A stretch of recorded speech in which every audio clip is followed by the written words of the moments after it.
ये आपने बड़ी भविष्यवाणी दीदी कर दी कि जो साल का जो मूलांक है मतलब वो 1 रहेगा, जो 1 नंबर वाले राज करेंगे, जिनका 1 जनवरी 1 तारीख को जन्म हुआ, या जिनके घर का नंबर 1 है, या किसी भी चीज़ में उनका 1 है।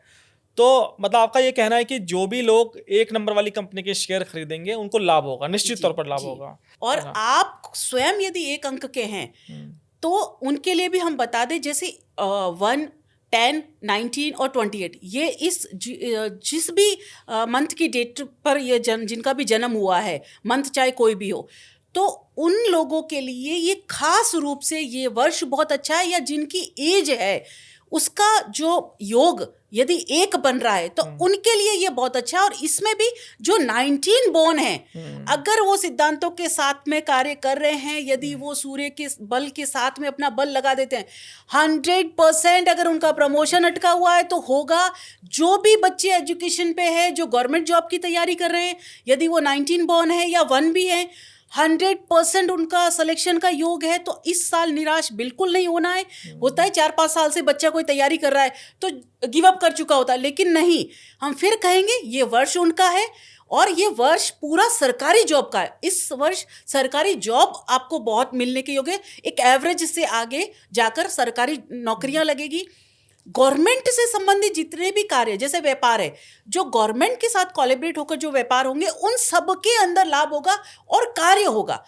कई बार कार्य फाइलों में रह जाते हैं, धरातल पर डिले होंगे या बहुत लंबा वक्त लग जाता है। अगला वर्ष डिले का नहीं है। अगले वर्ष मोदी जी के द्वारा या सरकार के द्वारा जो योजनाएं बनेगी, आप देखिएगा दिसंबर तक उसे कंप्लीट होने की वो योजना बनेगी। कोई नियम बनेंगे, कानून बनेंगे, थोड़ा स्ट्रिक्टनेस जरूर बढ़ेगी। जो भी रूल्स अभी तक बने हुए हैं उसमें थोड़ा सा स्ट्रिक्ट हो जाएंगे, क्योंकि सूर्य बॉस है, उन्हें नेतृत्व करना आता है, उन्हें बोलना आता है, उन्हें सबको लाइन में लाना आता है। तो उसमें सजा भी शामिल हो सकती है कि आप साम दाम दंड भेद कैसे भी यूज करें कि सामने वाले को एक बार अलाइन कर दे सिद्धांतों के साथ में। तो अगला वर्ष बहुत पॉजिटिव है, उसकी पॉजिटिविटी को समझें। और खासकर 1 अंक वाले जितने भी, जिनका भी बॉन्ड जो है 1, 10, 28 और 19 को हुआ है, ये सब अपनी एनर्जी को अगले वर्ष झोंक दे। आप व्यापारी हैं, व्यापार के लिए योजनाएं बनाएं। आप इन्वेस्टमेंट करना चाह रहे हैं, अगले वर्ष जरूर करें, लेकिन किस डेट को करें, यह आती है रेमेडी। गलती से आपने 4 को कर दिया, बोला दीदी ने तो बोला था हमारा तो ईयर बहुत अच्छा लग जाने वाला है और हमारा तो हुआ ही नहीं।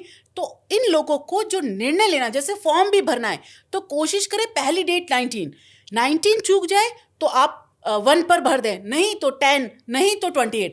तो ये 4 डेट ऐसी डेट है, इन डेट पर यदि आप फॉर्म फिल कर रहे हैं, इन डेट्स पर आप नेता है, आप वो क्या बोलते हैं कि जो नॉमिनेशन फॉर्म भर रहे हैं, आप इन डेट पर भरिए। आप ना हो तो हमें बताइए कैसे आपके समीकरण बनेंगे, हम नहीं जानते, लेकिन होगा। तो और ऐसी सारी चीज़ें, आप जैसे मान लीजिए अपनी कंपनी बना रहे हैं, इन डेट्स पर बनाइए। आप पहला अपना जैसे उद्घाटन कर रहे हैं या मुहूर्त कर रहे हैं ऑफिस का, तो ऐसे में इस डेट प्लस मुहूर्त ऐसा नहीं कि इसी हो सकता है इसी डेट को अमावस्या आ जाए, तो मुहूर्त के साथ में क्या इस डेट्स का कोई मुहूर्त निकल रहा है, तब आप उस पर कीजिए, देखिए आपका व्यापार कितना ऊपर उठता है। तो ऐसे एस्ट्रोलॉजर का कार्य ये नहीं है कि आपको पीड़ा होगी या परेशानी होगी तब होगा। एस्ट्रोलॉजर प्री अलर्ट का कार्य करता है। अगर वाकई आपके जीवन में कोई एस्ट्रोलॉजर है और आपको पूर्व में मार्गदर्शित कर रहा है, तो बहुत सारी चीजें आपके जीवन में, बहुत खराबियां से बचाव हो जाएगा। हाँ, घटना जरूर घटित होगी, लेकिन कम ज्यादा हो जाएगी। और यदि लाभ आपको होना है, मान लीजिए लाख का लाभ होना है, तो यदि कोई एस्ट्रोलॉजर है आपको राइट टाइम पर राइट गाइड कर देगा तो वो 10 लाख का लाभ हो जाएगा आपको। तो ये कार्य है। जैसे डॉक्टर कभी बीमार नहीं पड़ता, अगर आपने नोटिस किया होगा, क्या उसकी कुंडलियां नहीं है, क्या वो इस धरती पर नहीं रह रहे हैं, लेकिन वो प्री अलर्ट है। वो हमेशा अपनी मेडिसिन का मौसम के अनुसार प्री में या तो वो नियम का पालन करेंगे या सावधानी बरतेंगे या टैबलेट लेकर अपना उस कार्य को करेंगे। तो इस कारण से उन पर वो चीज़ हावी नहीं होती, चाहे वो मौसम हो, चाहे कोई भी तरीके का जो रोग होता है। ऐसे ही एस्ट्रोलॉजर्स जो होते हैं आपको प्री अलर्ट का कार्य करते हैं। भविष्यवाणी सिर्फ पीड़ा का निदान नहीं है, भविष्यवाणी आपके जीवन को योजनाबद्ध तरीके से आपके साथ अलाइन कर देना का है। सबसे बड़ी चीज है, हमारे वेदों में भी कहा है कर्म प्रधान है, और जैसा करोगे वैसा भरोगे।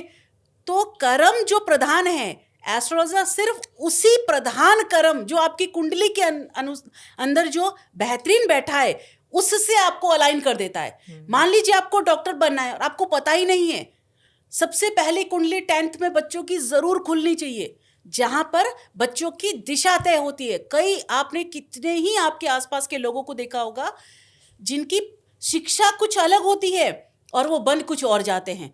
लॉयर हैं, नहीं बने, फील्ड कुछ और चयन किया, तो क्यों पढ़ाई की आपने लॉयर की? आप समझ पा रहे हैं ना? आपने बिजनेस मैनेजमेंट का कार्य किया और आप नेता बन गए, तो क्यों बिजनेस मैनेजमेंट का कार्य किया? अगर आपको पहले ही पता चल जाए कि आपका फील्ड क्या है, नेता वाला, तो आप पहले से उस कार्य को अपने अलाइन होकर अपने उस कार्य को करना शुरू कर देते हैं। तो ज्योतिष विधा तो बहुत कुछ है, हमें पढ़ना नहीं आता है।